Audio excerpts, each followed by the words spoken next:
and welcome to the Intel Brief. Today is Friday, 28 February. I'm your host Daniel, and today we'll be covering what Starmer and Trump discussed in Washington. Thailand is being criticised for deporting 40 Uyghurs to China, and the Israeli military has admitted failure in the anticipation of Hamas's attack. So firstly, British Prime Minister Keir Starmer's recent discussion with President Trump at the White House focused on securing a commitment to Ukrainian security and exploring possibilities for a peaceful resolution to the conflict with Russia. Starmer emphasised the UK's willingness to actively support Ukraine, proposing that Britain could contribute troops to an international coalition aimed at enforcing peace following any ceasefire agreement. However, this support was contingent on the US providing a backstop of intelligence, logistics, and air power. Despite Starmer's push for robust Allied military presence, Trump was non-committal about deploying US forces. He seemed to rely on the strategic implications of his proposed mineral deal with Ukraine and the presence of American workers there as a sufficient deterrent against further Russian aggression. Trump expressed a degree of confidence in Russian President Vladimir Putin's reliability in adhering to any agreements, suggesting that these measures would prevent further conflict. Additionally, Starmer extended an invitation from King Charles III to Trump for a second state visit to the UK, which Trump accepted, indicating ongoing diplomatic engagements between the two countries. So what? Starmer appears to have done a pretty good job in Washington, particularly due to his numerous historical anti-Trump statements, which Trump doesn't normally move past. It is likely that Trump is being pragmatic in this relationship, ensuring that he does not totally isolate the US, while ensuring they can maintain their bases in the UK. Though Trump is playing hardball on the deployment of US military in Europe, it is unlikely that he would leave the security of US interests in Ukraine solely to Europe.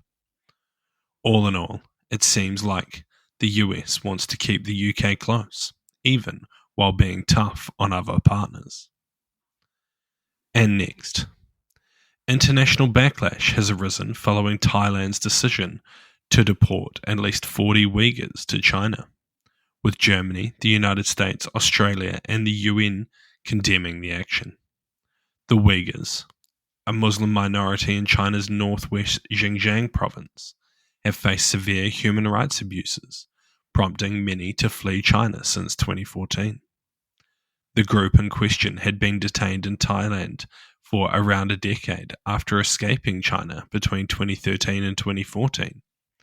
Despite previous denials from Thailand about plans to repatriate the Uyghurs, the deportation went ahead, leading to severe criticism from various countries. Statements from Germany and the US highlighted the violation of international law principles, particularly non-refoulement, which forbids returning individuals to a country where they face serious risks of human rights violations. In response to the international outcry, China and Thailand defended the actions by stating that the repatriation adheres to their respective laws and international standards, with China receiving assurances that the deportees would be cared for. However, human rights organizations such as the Human Rights Watch and Amnesty International have expressed grave concern about the deported Uyghurs are at risk of torture and inhumane treatment.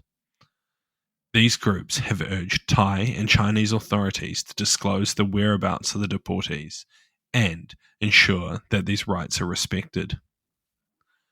This incident has added tensions to the already strained US-China relations, with the US previously labeling China's treatment of Uyghurs as genocide.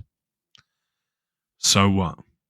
This is a bit of a shit move, and one I didn't think would happen, and assess wouldn't in a previous podcast.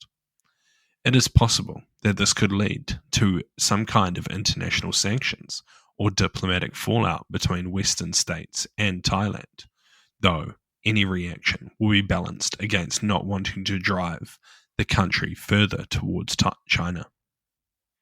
Regarding China's treatment of minorities, even though they deny any mistreatment, I feel like this is something the international community will look back on in shame for not doing more.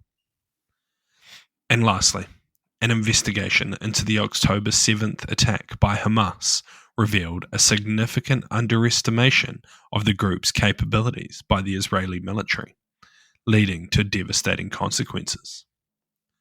Israeli officials have admitted to not foreseeing such an extensive assault, which resulted in the Gaza division being overwhelmed in the war's early hours. Terrorists gained control over communities and roads, executing massacres and taking hostages, which resulted in the total of 1,200 deaths and 251 hostages. These findings align with previous assessments that have intensified calls for Prime Minister Benjamin Netanyahu to initiate a broader probe into the decision-making process preceding the attack. However, despite demands from the public and victims' families, Netanyahu has resisted establishing a commission of inquiry. The investigation also highlighted that the Israeli intelligence failed to predict the scale of Hamas's attack, with the group using over 60 routes for their invasion, significantly more than an anticipated 8. This miscalculation was compounded by ignoring early warning signs, such as the activation of Israeli SIM cards by Hamas fighters, allowing the attackers to breach security undetected and maintain control for hours. Following the release of the investigation results, several high-ranking officers, including a lieutenant general, accepted responsibility for the lapses and submitted their resignation. Meanwhile, Netanyahu has deferred addressing the government's role until after the conflict's resolution, despite criticism over the failure of deterrent policies and other strategies. So what? This is a brutally honest review, which has resulted in some understandable repercussions in the form of senior resignations. However, the fact that Netanyahu is still not accepting some responsibility is a bit wild. It is likely that without his resignation, there will continue to be protests against his government. Although the political situation in Israel remains extremely tricky, and Netanyahu has shown multiple times that he seems to be the only person that can build a stable government. So, if he does leave office, it may not be great for Israel's stability in the short to medium term. Thank you for tuning into the Intel Brief, your daily update on global geopolitics, brought to you by HM Intelligence. You can support the show by sharing with your friends and leaving us a 5-star review. And if you're curious to learn more about intelligence, check out one of our courses in the description below. Thank you for listening. I've been your host, Daniel, and I'll see you next time.